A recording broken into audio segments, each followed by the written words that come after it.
இப்பவும் திருப்புல்லாணியிலே தர்பசேன பெருமாள்னு சேவிச்சிருப்பீள். தர்பத்தை முழுக்க பரப்பி அஞ்சலி பிராங்முக கிருத்வா பிரதிசிஷ்யே மகோததி என்று கையை கூப்பி கொண்டு கிழக்கு நோக்கி 3 நாள் அவனையே பிரார்த்தித்தார். அவன் வரவே இல்லை. ராமனுக்கு கோபம் வந்துடுத்து. மயிலே மயிலேன்னாலாம் இறகு போடாது போல் இருக்கு. வில்லு அம்பை எடுத்தா தான் இனிமே அவன் வரப்போறான். பக்கத்துல லக்ஷ்மணனை பார்த்து சாப்பமானய சௌமித்ரே பத்யாமியாந்து பிளவங்கமாக சாகரம் சோகயிஷ்யாமி, இந்த மொத்த கடலை வத்தடிச்சுடுறேன், வில்ல கொண்டா அம்ப கொண்டான்னார். அது எடுத்தா தான் எந்த காரியமும் ஒழுங்கா நடக்கும்.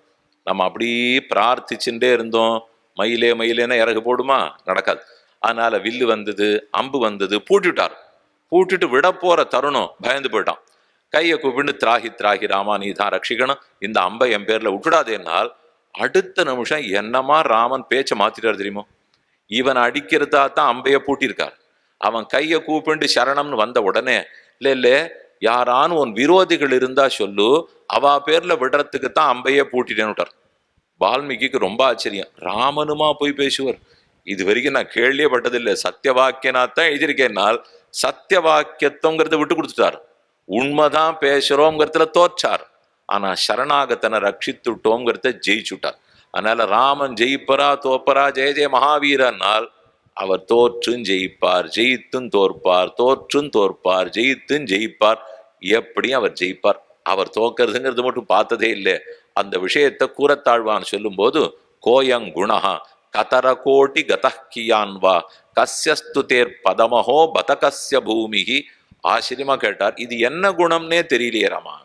வந்துட்டான், கையில சிக்கிட்டான் ஒரு ராவணன். அந்த ராவணனை விட்டுட்டு பிராட்டிய பிரித்த பாப்பி மாயாசரச காட்டி ஏமாத்திருக்கான், சீதையை பேட்டாள்னு சொல்லி ஏமாத்திருக்கான். என்னன்னு அநியாயம்! இத்தனை மனசுல வச்சுக்கல. இன்று போய் நாளை வான்னு சொன்னியே, இந்த குணத்துக்கு எனக்கு பேரே தெரியலையே ராமா. இதை வாத்சல்யம்னு சொல்லுவேனா, சௌசீல்யம்னு சொல்லுவேனா, சௌலபியம்னு சொல்லுவேனா, வீரம்னு எந்த கோட்டியில சேர்ப்பேன்?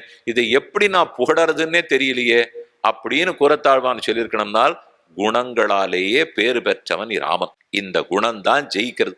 ஜெய ஜெய வீரன்னு சொன்னாலும் ஜெய ஜெயராம்னு சொல்லுங்கோ, ஜெய ஸ்ரீராம்னு சொல்லுங்கோ, ஜெய சீதாராம்னு சொல்லுங்கோ.